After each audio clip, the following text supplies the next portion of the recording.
Hello everyone, आप सभी आंगनबाड़ी कार्यकर्ताओं का, सभी सेविकाओं का और सभी सहायिकाओं का इस इंफॉर्मेटिव और यूजफुल वीडियो पर मैं स्वागत करता हूं। बहुत ही महत्वपूर्ण जानकारी आप सभी के सामने इस वीडियो में देखने को मिलेगी, क्योंकि ऐसी जानकारी आपको सामान्यतः कहीं देखने को नहीं मिलती है। छोटी छोटी जानकारी, लेकिन जो आपके फ्यूचर के लिए, आपके भविष्य के लिए काफी महत्वपूर्ण है, उसकी जानकारी आपको इस वीडियो में देखने को मिलेगी। कि कई सेविका 8 साल 10 साल से काम कर रही है और इसी बीच उन्होंने ग्रेजुएशन पूरा किया, इसी बीच उन्होंने इंटरमीडिएट किया हुआ है, लेकिन थोड़ी सी गलती के चलते उनका इंटरमीडिएट और ग्रेजुएशन कहीं भी मान्य नहीं होगा।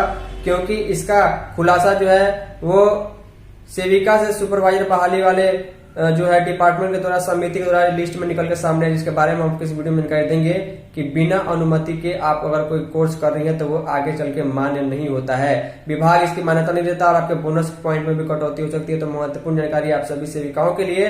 चलिए डिटेल में आगे लिस्ट के माध्यम से आगे आपको दिखाई। वीडियो पसंद आएगी, वीडियो को लाइक, वीडियो को शेयर कर दीजिएगा। तो आप सभी लोग ध्यान दीजिएगा, महिला पर्यवेक्षिका बहाली के संबंध में, उनके नियमों और शर्तों के संबंध में, इसके अलावा जो फॉर्म भरा जा रहा है सेविका से सुपरवाइजर बहाली के लिए, उसमें जो है सिर्फ उन लोगों को ही प्रमोशन दिया जा रहा है जो 10 वर्ष से काम कर रही हैं। बोनस पॉइंट दिया जा रहा है। मिनिमम जो शैक्षणिक योग्यता है वो मैट्रिक है, लेकिन बीच में काम करते हुए किन लोगों ने ग्रेजुएशन किया हुआ, इंटरमीडिएट किया हुआ है, तो क्या वो चीज़ें मान्य हो रही है नहीं हो रही है, इसके लिए आपको ये नियम समझना जरूरी है। क्योंकि अगर आपके ज़िले में अभी तक प्रमोशन वाली बहाली जो है वो बाकी है तो आपको इससे फ़ायदा मिल सकता है, क्योंकि चीज़ों और नियमों को समझना काफ़ी ज़्यादा ज़रूरी होता है। तो पूरी जानकारी हम यहाँ पर देंगे। सबसे पहले आपसे उम्मीद करेंगे वीडियो को अधिक से अधिक लाइक कीजिएगा, ताकि हमें अच्छा लगे। हम आपके लिए ऐसी यूजफुल वीडियो लेकर के आते हैं। देखिए, ये औपबंधिक मेगा सूची जो है वो बिहार के दरभंगा जिले में 2-3 दिन पहले जारी की गई है, जहाँ पर सेविका सुपरवाइजर के लिए 2 महीने पहले फॉर्म भरा गया था और एक प्रोविजनल मेरिट लिस्ट जारी की गई है दावा आपत्ति के लिए।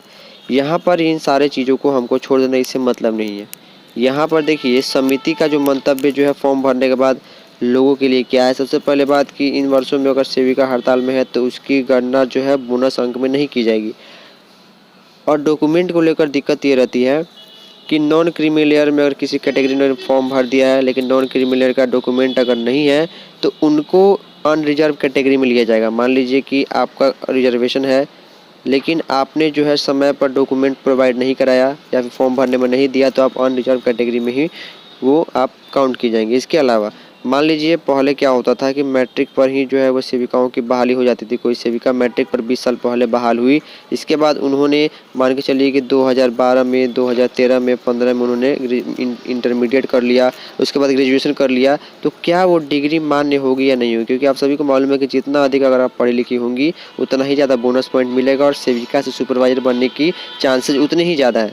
तो यहाँ से यहाँ तक अगर आप देखेंगे तो इसने में ही यहाँ पर देखिए लिखा गया है कि उच्चतर शिक्षा यानी इंटरमीडिएट में नामांकन तो आवेदिका द्वारा स्वीकृत समक्ष पदाधिकारी से स्वीकृति नहीं ली गई, इसलिए बोनस अंक दे नहीं है। यानी कि यहाँ पर सेविका ने जो है वो इंटरमीडिएट तो किया है, लेकिन वो ड्यूटी में रहने के दौरान किया और इसके लिए उन्होंने पहले से अपने ऑफिस से अधिकारी पदाधिकारी से स्वीकृति नहीं ली थी। अब अनुमति नहीं लेने पर आप पढ़ाई कर रही है तो ये डिग्री जो है यहाँ पर आपको बोनस पॉइंट नहीं दिया जाएगा। इसके लिए क्लियर यहाँ पर जो है चीज़ें लिख दी गई है। ठीक वैसे ही यहाँ पर देखिए, कोई ये सेविका है जिन्होंने फॉर्म भरा था, वो उन्होंने इंटर किया हुआ था नौकरी के पहले, लेकिन नौकरी होने के बाद उन्होंने ग्रेजुएशन किया हुआ है, तो ग्रेजुएशन का सर्टिफिकेट उन्होंने लगाया हुआ है कि उनको ज़्यादा बोनस पॉइंट मिले। लेकिन यहाँ पर समिति जो ये प्रोविजनल मेरिट लिस्ट तैयार की है, उनका कहना है कि उच्चतर शिक्षा यानी स्नातक ग्रेजुएशन के नामांकन के लिए सक्षम प्राधिकार से अनुमति नहीं ली गई है, इसलिए बोनस अंक दे नहीं है और नॉन क्रिमिनल का प्रमाण पत्र संलग्न है। यानी कि अगर कोई कोर्स आप ड्यूटी में रहते समय कर रही हैं तो सबसे पहले आपको उसका लिखित अनुमति अपने अधिकारी पदाधिकारी से लेना जरूरी है, क्योंकि बाद में वो चीज़ें मान्य नहीं होंगी, आपके लिए उसका कोई फ़ायदा नहीं होगा। इसके अलावा जो है बहुत सारी चीज़ें यहाँ पर भी आपके समक्ष दी गई है कि दिव्यांग के लिए अगर कोई है तो वहाँ पर दिव्यांग वाला सर्टिफिकेट भी देना होगा। तो ये सारी छोटी छोटी चीज़ों को ध्यान रखने से ही आप सही तरीके से फॉर्म भरेंगे और आपका नौकरी हो पाएगी। उम्मीद करूँगा आपको चीज़ें समझ में आई होंगी। इस वीडियो में इतना ही। धन्यवाद।